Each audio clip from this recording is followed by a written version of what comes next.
আমি আবারও বলছি, মাদারীপুরের নাম নতুন করে নামকরণ করা হোক। বর্তমান উপদেষ্টাদের কাছে আমার একটা আবেদন ইতালির পক্ষ থেকে, যেহেতু ইতালিতে সব থেকে মাদারীপুর জেলার মানুষ বেশি। আপনি অলিতে গলিতে যেখানেই যাবেন ইতালির সব জায়গায় আপনি মাদারীপুরের মানুষ একজন না একজন পাবেন।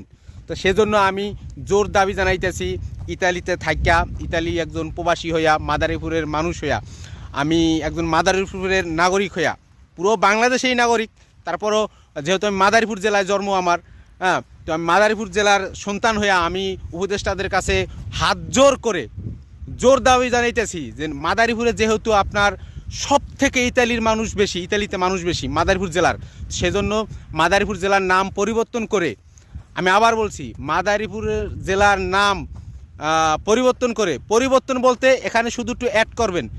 পরিবর্তন বলতে এরকম হবে, মাদারীপুর ইতালি, মাদারীপুর থাকবে, মাদারীপুরে পরে ব্যারিকেড দিয়া এখানে লেখা দেবেন ইতালি।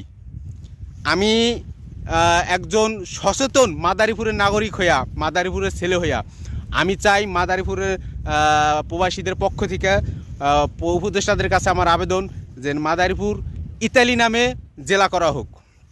যেমনটা মনে করেন, এই যে দেখেন মাদারীপুর জেলার ভিতরে এই যে সাইনবোর্ডটা দেখতেছেন, এটা হচ্ছে মাদারীপুর জেলার ভিতরে একটা থানার আওতাধীন, সেটা হচ্ছে রাজৈর থানার ভিতরে। আমি রাজৈর থানার সন্তান, মাদারীপুরের রাজৈর থানার সন্তান আমি।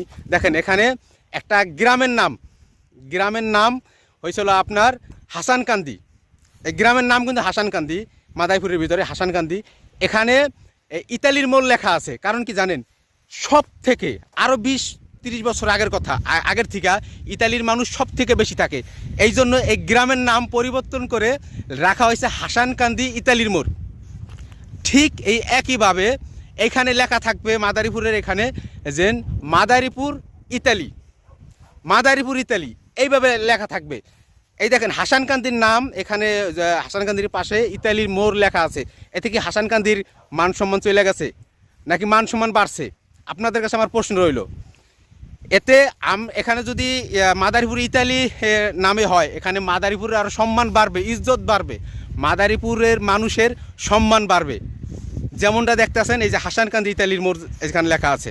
এটা আপনারা যারা না জানেন যে মাদারীপুরের ভিতরে হাসানকান্দি ইতালির মোড় নামে একটা জায়গা আছে। ইতালি মানুষ সব থেকে, হাসানকান্দির মানুষ ইতালিতে সব থেকে বেশি থাকে দেখে এই জন্য নামকরণ করছে। এতে ইজ্জত যায় না, ইজ্জত বাড়ে। আমি সমস্ত মাদারীপুরবাসীর পক্ষ থেকে আমার একটা অনুরোধ থাকবে, মাদারীপুর জেলার পরে ব্যারিকেড দিয়ে ইতালি রাখা হোক। আপনারা কি বলেন মাদারীপুরবাসী? অবশ্যই কমেন্ট করে জানাবেন। আল্লাহ হাফেজ।